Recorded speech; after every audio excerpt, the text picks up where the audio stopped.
Hi viewers, welcome to my channel. ఈరోజు నేను మీకు లెఫ్ట్ ఓవర్ చపాతీస్తో ఒక రెసిపీ చూపిస్తున్నానండి. చాలా సింపుల్గా టేస్టీగా చేసుకోవచ్చు. నైట్ మిగిలిపోయిన చపాతీస్తో మార్నింగ్ అయినా బ్రేక్ఫాస్ట్ లాగైనా చేసుకోవచ్చు అండి, లేదా ఈవినింగ్ స్నాక్స్ లాగా కూడా చేసుకోవచ్చు. చాలా టేస్టీగా ఉంటుంది, సింపుల్గా అయిపోతుంది. దానికోసం ముందుగా 2 స్పూన్స్ ఆయిల్ తీసుకుని దాంట్లో జీలకర్ర ఆవాలు వేసుకున్నానండి. అవి వేగిన తర్వాత ఒక పెద్ద ఆనియన్ తీసుకుని దాన్ని చిన్న ముక్కలకు కట్ చేసుకున్నాను. ఒక గ్రీన్ చిల్లీ కూడా తీసుకున్నాను అండి, దాన్ని కూడా చిన్న ముక్కలకు కట్ చేసి వేసుకున్నాను. ఆనియన్స్ వేగిపోయిన తర్వాత అల్లం వెల్లుల్లి పేస్ట్ తీసుకుని అది కూడా పచ్చివాసన పోయేంత వరకు వేయించుకున్నాను అండి. ఒక 1/2 స్పూన్ వేసుకున్నాను అల్లం వెల్లుల్లి పేస్ట్.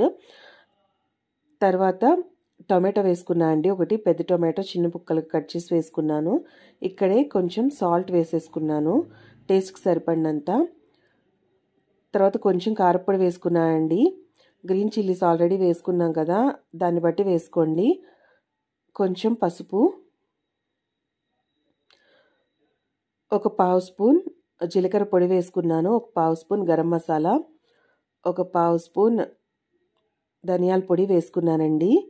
వీటన్నిటిని బాగా కలిపేసుకుని టొమాటోస్ అంతా బాగా సాఫ్ట్ అయ్యేంత వరకు కలుపుకుంటూ మగ్గిచ్చేసుకున్నాను నీట్గా.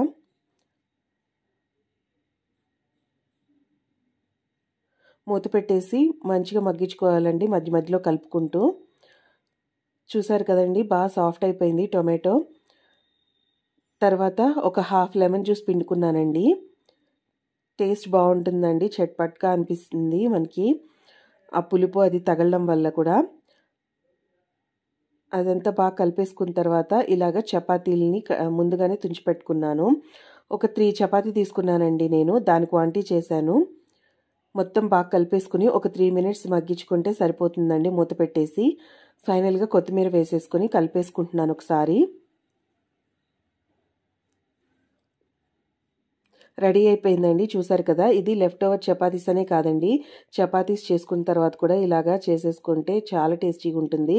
కర్రీ కూడా అవసరం లేదండి, మీకు బాగా నచ్చుతుంది. పిల్లలు కూడా ఇష్టపడి తింటారు. మీకు ఈ వీడియో నచ్చితే లైక్, షేర్, కామెంట్.